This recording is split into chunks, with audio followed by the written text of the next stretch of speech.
আসসালামু আলাইকুম, সবাই কেমন আছেন? আশা করি আল্লাহর রহমতে সবাই সুস্থ আছেন, ভালো আছেন। আলহামদুলিল্লাহ আমিও ভালো আছি। এই যে দেখুন, আজকে আপনাদের জন্য নতুন একটা রেসিপি নিয়ে আসলাম। জানি না কে কে এটা পছন্দ করেন খেতে, আর কে কী নামে চিনেন। এটা আমাদের এলাকায় ব্রাহ্মণবাড়িয়াতে এটাকে গরুর পায়ের খুরা বলা হয়। খুরা এটা কিন্তু অনেক উপকারী, যাদের বাতের সমস্যা আছে এই খুরা খেলে অনেক উপকারে আসে। তো যারা খাইছেন তো তারা অবশ্যই জানেন, যারা না খাইছেন তারা তো জানবেন না। তো আজকে আমার রেসিপিটা প্লিজ ফলো করেন, ফলো করে একবার রান্না করে খেয়ে তারপরে বলবেন কত মজা হয়েছে। তো এটা রান্নার জন্য প্রথমে আমি পুরাগুলাকে খুব সুন্দরভাবে পরিষ্কার করে ধুয়ে নিছি। এদিকে একটা পাতিল বসাই দিছি চুলার মধ্যে। পাতিলটা যখন গরম হয়ে গেছে এটার মধ্যে তেল দিয়ে দিছি, এরপরে পেঁয়াজ কুচি কুচি করে কাটতে এর মধ্যে দিয়ে গরম করে নিছি।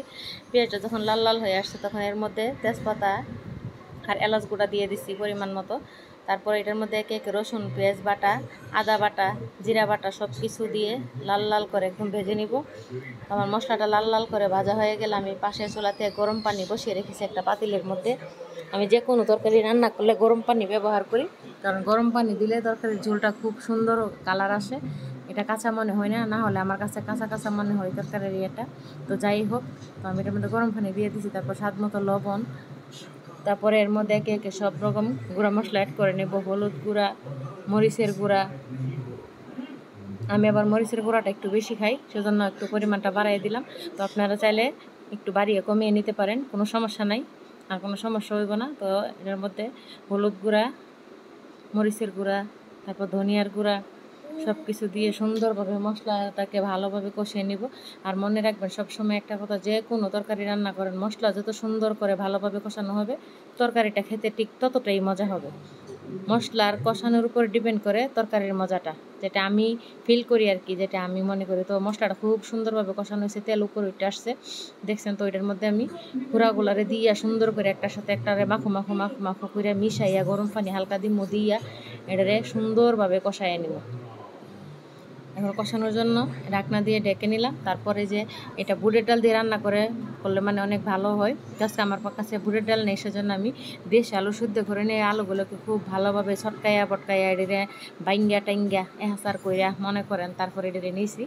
এডি আমি এটার সাথে পরে মিক্সড করে দিব। এরকম আলু ভাঙ্গা দিয়া কে কে খাইতে পছন্দ করেন অবশ্যই কমেন্ট করে জানাইবেন। আলুটা ভাঙ্গা দিলে ডালের চেয়ে আরও বেশি মজাদার হয়। আর বুটের ডালটা আমার কাছে তেমন একটা ভালো লাগে না, এজন্য আমি দেশি আলু এরকম করে নিছি, এরকম পদ্ধতি বাচ্চা নিছি।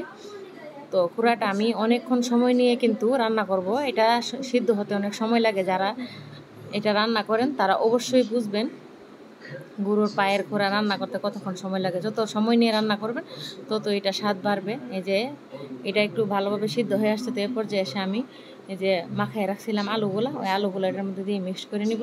মিক্স করে আবার কিছুক্ষণ কষাইয়ে নেব। তারপর এটা কষানো হয়ে গেলে এটার মধ্যে আমি ঝোল দিয়ে দেবো। তো আমার হাতের এই যে রেডিমেড একটা মশলা আছে, গরম মশলা, এটা আমি স্পেশালভাবে বানিয়ে রাখি মাংসের তরকারির জন্য। এটা মাংসের তরকারির মধ্যে দিলে আলাদা একটা ফ্লেভার চলে আসে, আলাদা একটা স্বাদ যোগ হয়।